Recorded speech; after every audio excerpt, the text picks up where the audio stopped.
Dear students अस्सलाम वालेकुम। अॼु अव्हांखे असां सम्झाईंदासीं त अव्हांखे यादि करणा हूंदा एलिमेंट्स जा नेम, उनजा सिम्बल्स, उनजा एटॉमिक नंबर ऐं उनजो एटॉमिक मेस।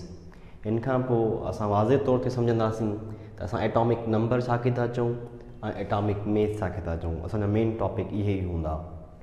अव्हांजो कमु हूंदो त पहिरीं अव्हां एलिमेंट्स जा नेम, उन्हनि जा सिम्बल्स, एटॉमिक नंबर ऐं एटॉमिक मेस यादि कयो। जेकॾहिं इहे यादि थी विया त अॻिते अव्हांखे केमिस्ट्री सम्झणु ऐं पढ़णु इंतिहाई आसान थी वेंदी। तरीक़ेकार इहो हूंदो त पर डे हिकु ॾींहं में अव्हांखे 5 सिम्बल्स, उनजा एटॉमिक नंबर ऐं एटॉमिक मेस यादि करणा हूंदा। मैक्सिमम खां मैक्सिमम जेके एलिमेंट्स अव्हांखे यादि करणा हूंदा फर्स्ट ईयर ऐं इंटर में, उहे टोटल 30 हूंदा, 30 ताईं। फ़िलहाल अव्हांखे 20 ताईं यादि करणा हूंदा। अगरि हिकु ॾींहं में अव्हां 5 बि यादि कयो त तक़रीबन 20 एलिमेंट्स खे यादि करण में मैक्सिमम 4 ॾींहं लॻंदा।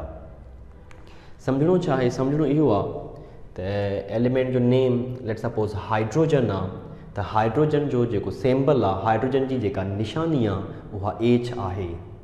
हाइड्रोजन जो जेको एटॉमिक नंबर आहे उहो 1 आहे। हाइड्रोजन जो जेको एटॉमिक मेस आहे उहो 1 आहे। उनखां पोइ असां लिखियो आहे हीलियम। हीलियम जी निशानी सिम्बल He आहे।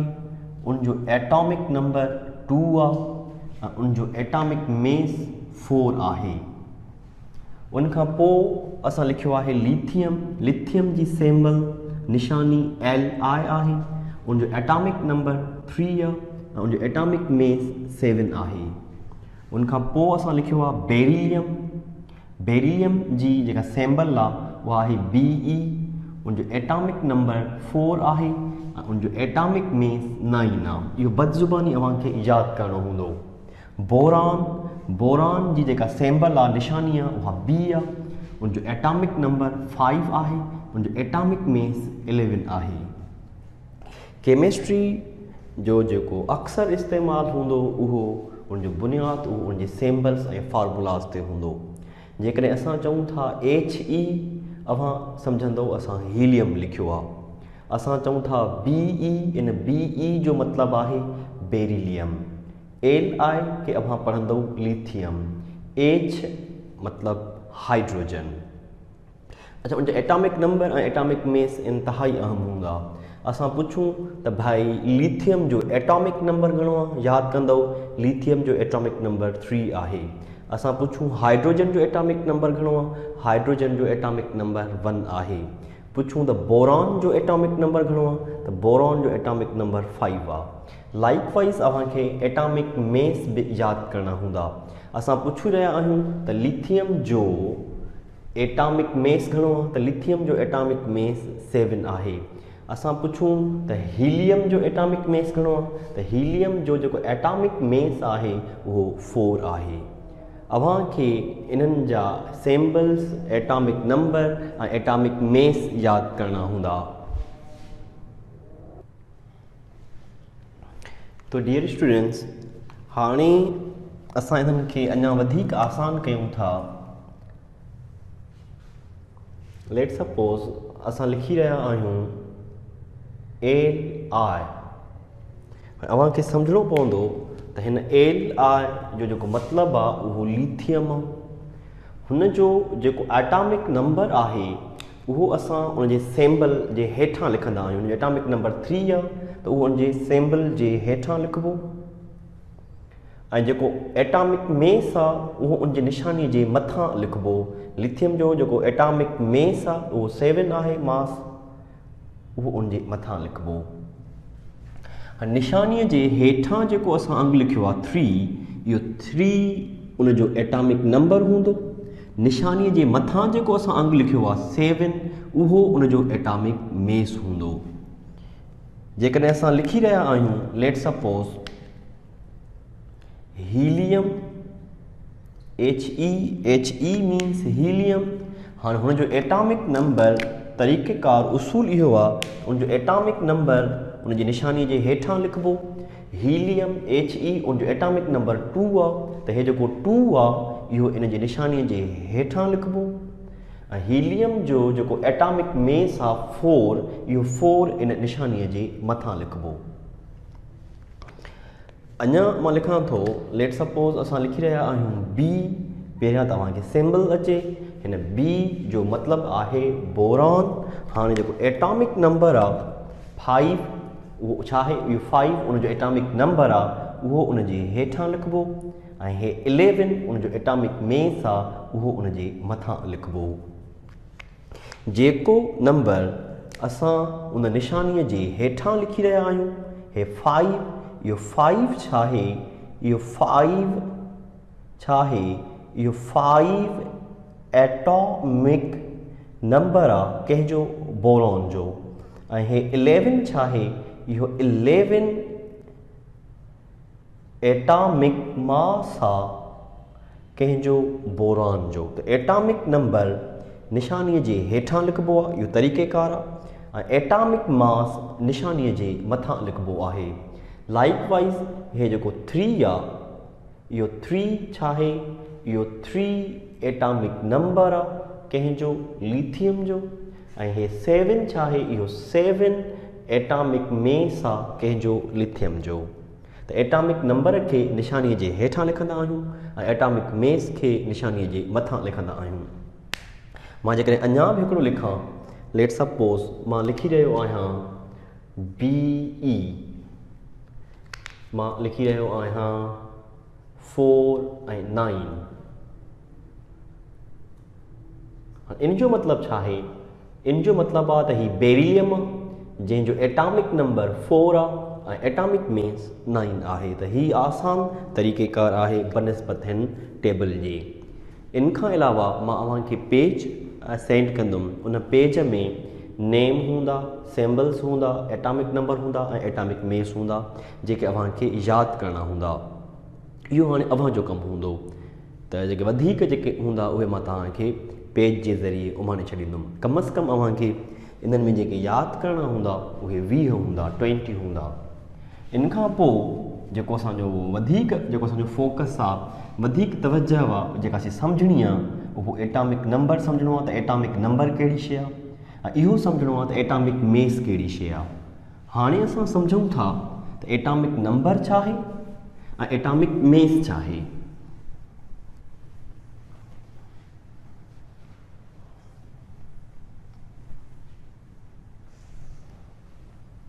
जेके असां तव्हांखे यादि कराइणु चाहियूं था। तो पहिरियों लिखूं था क्वेश्चन में त व्हाट इज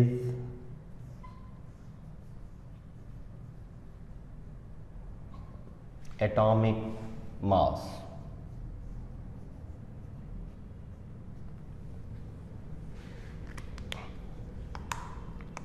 अच्छा, निशानी यादि कंदो।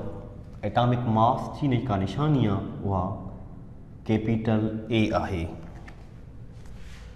एटॉमिक मेस छा आहे?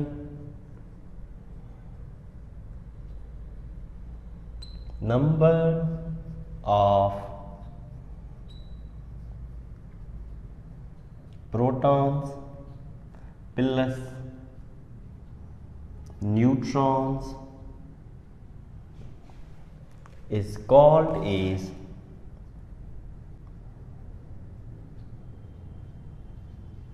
atomic mass।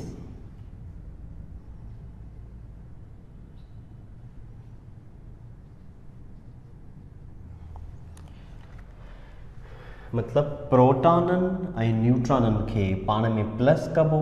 जॾहिं प्रोटॉन ऐं न्यूट्रॉन खे पाण में प्लस कंदासीं, जेको नंबर मिलंदो उन नंबर खे चइबो त उहो एटॉमिक मेस आहे। उन खां पोइ असांखे जेको सम्झणो आहे उहो सम्झणो आहे त व्हाट इज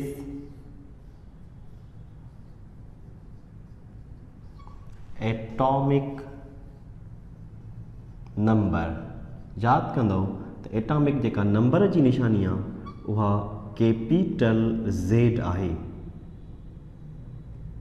हिन Z जो मतिलबु एटॉमिक नंबर हूंदो ऐं A जो मतिलबु एटॉमिक मेस हूंदो। एटॉमिक नंबर छा है, इन जो तालुक छा सां number of only protons present in the nucleus of atom is called as atomic number.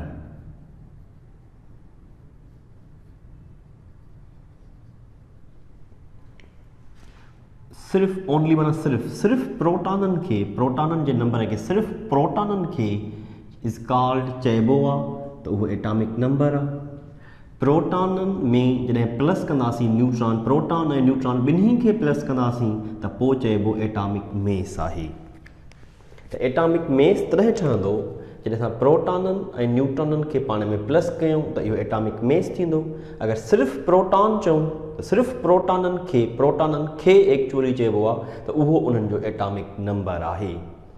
Atomic mess जो निशानी ए आहे, एटॉमिक ज़ेड जो निशानी, एटॉमिक नंबर जो निशानी ज़ेड आहे। हाणे असां इन खे तफ़सील में सम्झूंसि था। लेट सपोज़ असां चई रहिया आहियूं हिकिड़ो एटम ठाहे रहिया आहियूं, पोइ इन खे सॉल्व कयूं था। अव्हांखे ॿुधाइणो हूंदो त मां कहिड़े एटम खे डिस्कस करे रहियो आहियां। ओके, हीअ असां हिकिड़ो एटम लिखियो आहे जंहिंमें 3 प्रोटॉन आहिनि ऐं 4 न्यूट्रॉन आहिनि उन जे न्यूक्लियस में।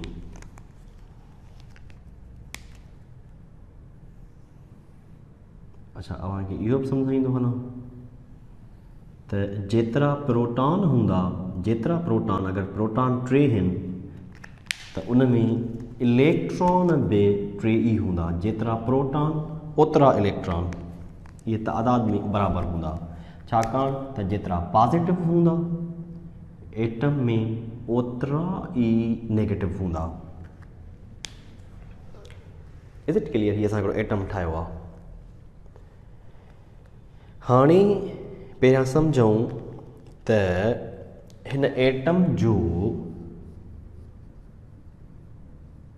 जेको एटॉमिक मेस आहे उहो केतिरो थींदो?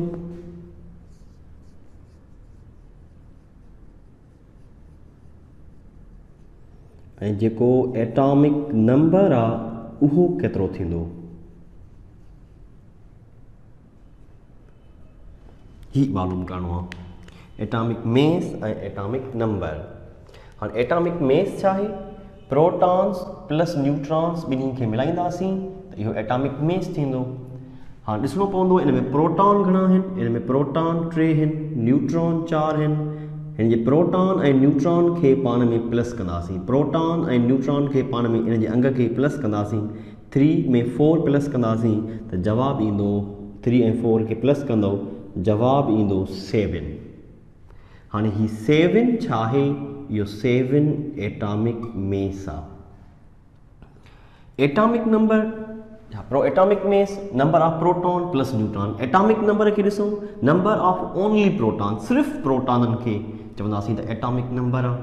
हाणे एटॉमिक नंबर मालूम करणो आहे त सिर्फ़ु प्रोटॉन ॾिसबा त घणा आहिनि।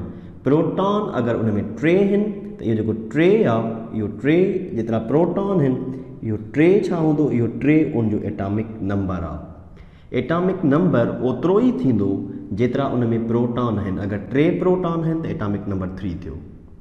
एटॉमिक मेस सेट करण जे लाइ प्रोटॉननि में असांखे प्लस करणा हूंदा न्यूट्रॉन। अच्छा, हिननि इलेक्ट्रॉननि जो वास्तो, हिननि इलेक्ट्रॉननि जो ताल्लुक़ एटॉमिक मेस सां बि नाहे, एटॉमिक नंबर सां बि नाहे। एटॉमिक मेस में इलेक्ट्रॉन ईंदो ई कोन। एटॉमिक मेस में प्रोटॉन प्लस न्यूट्रॉन यादि कंदो। एटॉमिक नंबर में ओनली प्रोटॉन्स। असां अञा इन खे सम्झूं था। अच्छा, तव्हांखे ख़बर पवंदो, छा तव्हां ॿुधाए सघंदा त इहो कहिड़ो एटम आहे जेको मूं ठाहियो आहे? इहो लिथियम आहे। लिथियम जो एटॉमिक नंबर 3 आहे, उनजो एटॉमिक मेस 7 आहे। हे जेको 3 इहो एटॉमिक नंबर आहे, हे जेको 7 आहे इहो एटॉमिक मेस आहे। हाणे एटॉमिक नंबर 3 जो मतिलबु आहे इन में 3 प्रोटॉन्स आहिनि। एटॉमिक मेस 7 इहो तॾहिं थींदो जॾहिं प्रोटॉन में न्यूट्रॉन ऐड कयूं 3 ऐं +4 कंदव 7 थियो, त 7 इहो छा आहे, इहो इनजो एटॉमिक मेस आहे। अच्छा, अञा असां अचूं था हिकिड़ो ॿियो एटम खणूं था। लेट सपोज़ असां खणूं था बोरॉन, जंहिंजो एटॉमिक नंबर 5 आहे, एटॉमिक मेस 11 आहे। हे 5 छा आहे, हे 5 इनजो एटॉमिक नंबर आहे, ही 5 ऐं हे 11 छा आहे, 11 एटॉमिक मेस आहे। हाणे जेतिरा प्रोटॉन हूंदा चवंदासीं उहो एटॉमिक नंबर आहे। अगरि बोरॉन जो एटॉमिक नंबर 5 आहे, इन जो मतिलबु इहो आहे त इन में 5 प्रोटॉन्स आहिनि। एटॉमिक मेस 11 आहे, मां हाणे ॿिए तरीक़ो चेंज करे रहियो आहियां। 11 आहे त हाणे प्रोटॉन ऐं न्यूट्रॉन खे जोड़ था कयूं, हिते असां न्यूट्रॉन था ॾियूं 6। हाणे प्रोटॉननि ऐं न्यूट्रॉन खे पाण में जोड़ कयो, 5 + 6 ई पाण में जोड़ कयो। प्रोटॉन न्यूट्रॉन ॿई जोड़ कंदासीं, हिननि खे जोड़ कंदव, तव्हांखे डिजिट मिलंदो, तव्हांखे नंबर मिलंदो 11। हाणे 11 तॾहिं ठहियो आहे जॾहिं असां प्रोटॉन ऐं न्यूट्रॉन ॿिन्ही खे मिलायूं त पोइ जेको डिजिट अची रहियो हुजे, देट मीन्स उहो एटॉमिक मेस आहे। अगरि सिर्फ़ु प्रोटॉन 5 प्रोटॉन सिर्फ़ु प्रोटॉन जेतिरा हूंदा, असां चवंदासीं उहो उनजो एटॉमिक नंबर आहे। हिननि ॿिन्ही खे पाण में मिलाए जेको नंबर ठाहियूं उहो एटॉमिक मेस थींदो। सिर्फ़ु प्रोटॉन जो अंक खणूं 5, उहो उनजो एटॉमिक नंबर आहे। हेॾां ॾियारियो, जेकॾहिं हिन ॿिन्ही खे पाण में मिलायूं था, 3 ऐं 4 खे पाण में मिलायूं था 7, इहो 7 छा आहे, इहो 7 एटॉमिक मेस आहे। अगरि सिर्फ़ु ऐं सिर्फ़ु प्रोटॉन जो अंग खणिबो, प्रोटॉन जो अंग खे खणिबो सिर्फ़ु 3, इहो 3 छा हूंदो, इहो 3 इन जो एटॉमिक नंबर हूंदो। त atomic number of protons, only proton, सिर्फ़ु प्रोटॉन जे वारे नंबर खे चइबो त इहो एटॉमिक नंबर आहे। Number of proton plus neutron, हिननि ॿिन्ही खे पाण में मिलायूं, is called as atomic mess.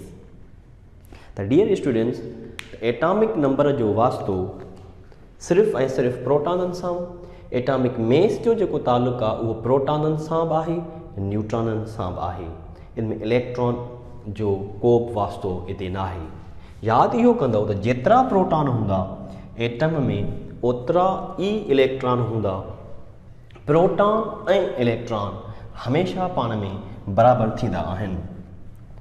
असां अञा इन खे सम्झूं था त असांजे इन चवण जो मतिलबु छा आहे।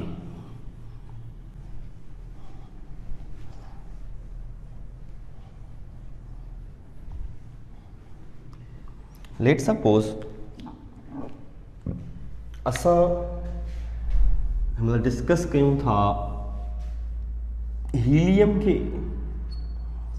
जंहिंजो एटॉमिक नंबर 2 आहे ऐं मास नंबर 4 आहे। हाणे जेकॾहिं असां इन जो एटम ठाहियूं त इन जे एटम में हिकिड़ो हाणे ॿुधाइणा हूंदा अव्हांखे प्रोटॉन ऐं ॿियो ॿुधाइणा हूंदा अव्हांखे न्यूट्रॉन, इहे ॿ ॿुधाइणा हूंदा। हाणे ॾिसंदो, हाणे तव्हां प्रोटॉन ओतिरा कंदव जेतिरो उनजो एटॉमिक नंबर आहे। ही जेको एटॉमिक नंबर आहे इहो ॿिए कंहिंजो नंबर न आहे, इहो प्रोटॉननि जो आहे। जेकॾहिं एटॉमिक नंबर 2 आहे, डेट मीन्स इन में 2 छा आहिनि, इन में 2 प्रोटॉन्स आहिनि, हे 2, हे बि 2। बाक़ी ही जेको असां लिखी रहिया आहियूं, एटॉमिक मास लिखी रहिया आहियूं, इहो एटॉमिक मास तॾहिं थींदो जॾहिं हिननि ॿिन्ही खे पाण में असां जोड़ कयूं। हाणे ही 4 ठाहिण जे लाइ हिननि में असांखे एतिरा न्यूट्रॉन रखणा पवंदा जो हाणे ही जवाबु 4 अचे, हिननि ॿिन्ही खे प्लस कयूं। हाणे इहो तॾहिं थींदो जॾहिं असां न्यूट्रॉन बि 2 कयूं। हाणे प्रोटॉन ऐं न्यूट्रॉन 2 में 2 प्लस कयूं, ॿई प्लस कयूं त हाणे असांजो अंग ठहंदो 4। हे एटॉमिक मेस तॾहिं थींदो जॾहिं प्रोटॉन ऐं न्यूट्रॉन ॿिन्ही खे मिलायूं त पोइ जेको अंग ठहंदो असां चवंदासीं उहो एटॉमिक मेस आहे। हाणे हीलियम में पुछूं प्रोटॉन घणा, तव्हां चवंदा हीलियम में 2 प्रोटॉन्स आहिनि। पुछूं हीलियम में न्यूट्रॉन्स घणा, जवाब आहे त हीलियम में न्यूट्रॉन्स 2 आहिनि, छाकाणि एटॉमिक मेस ठाहिण जे लाइ इन्हनि ॿिन्ही खे पाण में जोड़ करणो पवंदो आहे। त number of proton plus neutron ॿिन्ही खे मिलायूं 4 थींदो, it is called atomic mess. Number of only proton, it is only proton, it is called atomic number. मां अञा एग्जाम्पल लिखां थो। लेट सपोज हाणे को नओं को एलिमेंट था खणूं, असां खणी रहिया आहियूं कार्बन। हाणे कार्बन जो निशानी छा आहे C, उनजो एटॉमिक नंबर आहे 6 ऐं एटॉमिक मेस आहे 12। हाणे हे 6 छा आहे, मां वरी क्लियर थो कयां, इहो 6 एटॉमिक नंबर आहे। ये 12 छा आहे, इहो 12 एटॉमिक मास आहे हिन जो। ये C या सिंबल आहे कंहिंजी, कार्बन जी। हाणे जेकॾहिं एटम ठाहिणो आहे, पुछूं त इन में प्रोटॉन्स केतिरा थींदा, त प्रोटॉन्स ओतिरा ई करणा हूंदा जेतिरो एटॉमिक नंबर आहे। एटॉमिक नंबर 6 आहे, त इन में जेके प्रोटॉन आहिनि उहे प्रोटॉन बि एटॉमिक नंबर 6 आहे, त इन में प्रोटॉन बि 6 कबा। हाणे पुछूं इन में न्यूट्रॉन केतिरा आहिनि। हाणे न्यूट्रॉन्स मालूम करण जे लाइ असां ॾिसंदासीं हिन जो एटॉमिक मेस केतिरो आहे, एटॉमिक मेस 12 आहे। हिननि 6 में उहो नंबर असांखे ऐड करणो हूंदो न्यूट्रॉन्स जे लाइ जो असांजो जवाबु ई 12 अचे। ॿिन्ही खे मिलायूं त एटॉमिक मेस 12 ठहे। हाणे इहो कीअं थींदो 12, असांखे न्यूट्रॉन केतिरा मिलाइणा पवंदा, 6 ऐं 6 खे मिलायोसीं त 12, माना एटॉमिक मेस जे लाइ प्रोटॉन ऐं न्यूट्रॉन ॿिन्ही खे मिलाइणो पवंदो। प्रोटॉन जी ख़बर पई, बाक़ी न्यूट्रॉन ओतिरा कयूं जो हे 12 ठहे। हाणे असां चवंदासीं त कार्बन में 6 प्रोटॉन आहिनि ऐं 6 न्यूट्रॉन आहिनि। एटॉमिक मेस ॿिन्ही खे मिलायो 6 खे 12 आहे। एटॉमिक नंबर सिर्फ़ु प्रोटॉन, एटॉमिक नंबर 6 आहे। तो अञा मां हिकिड़ो एग्ज़ाम्पल लिखां थो, त पोइ असां पंहिंजे नेक्स्ट टॉपिक जी तरफ़ ईंदासीं। लेट सपोज असां लिखी रहिया आहियूं फ्लोरीन। हाणे फ्लोरीन जो जेको सिंबल आहे उहो F आहे, सिंबल F आहे। मुंहिंजो एटॉमिक नंबर 9 आहे। जब हेठि लिखी रहिया आहियूं उहो एटॉमिक नंबर आहे, जेको मथे लिखी रहिया आहियूं उहो एटॉमिक मेस आहे। हाणे अव्हांखे चयो वञे त असांखे ॿुधायो त फ्लोरीन में प्रोटॉन घणा आहिनि ऐं फ्लोरीन में न्यूट्रॉन्स केतिरा आहिनि। छा अव्हां असांखे ॿुधाए सघंदा हाणे त फ्लोरीन में प्रोटॉन घणा आहिनि ऐं न्यूट्रॉन घणा आहिनि। जेतिरो हिन जो एटॉमिक नंबर आहे हे 9, इहे 9 इन में प्रोटॉन्स थींदा। हाणे हिन में अहिड़ो अंग जोड़ करणो हूंदो न्यूट्रॉन्स में जो अंग 19 ठहे। हाणे कहिड़ो अंग मिलायूं जो इहो 19 ठहे, हिननि में न्यूट्रॉन मिलायूं, इहो मिलाइणा पवंदा 10। 9 + 10 = 9। हाणे मथे ही एटॉमिक मेस आहे ऐं हेठि ही एटॉमिक नंबर आहे। एटॉमिक मेस ॿिन्ही खे मिलाए करे ठहियो 19, 9 + 10 प्रोटॉन प्लस न्यूट्रॉन। ऐं atomic number this 9, this is related only to the protons. त एटॉमिक नंबर जो ताल्लुक़ प्रोटॉननि सां आहे। एटॉमिक मेस में तॾहिं थींदो जॾहिं प्रोटॉन में प्लस कयूं न्यूट्रॉन, ॿई पाण में मिलायूं, तॾहिं वञी ठहंदो एटॉमिक मेस। तो what is atomic number? What is atomic number? It is the number of only protons is called atomic number. Atomic mass, number of proton plus neutron is called as atomic mass.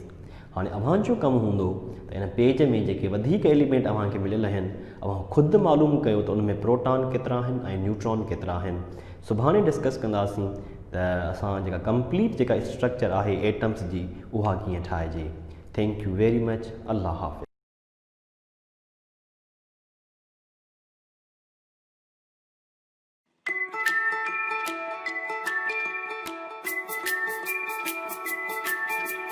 Thank you.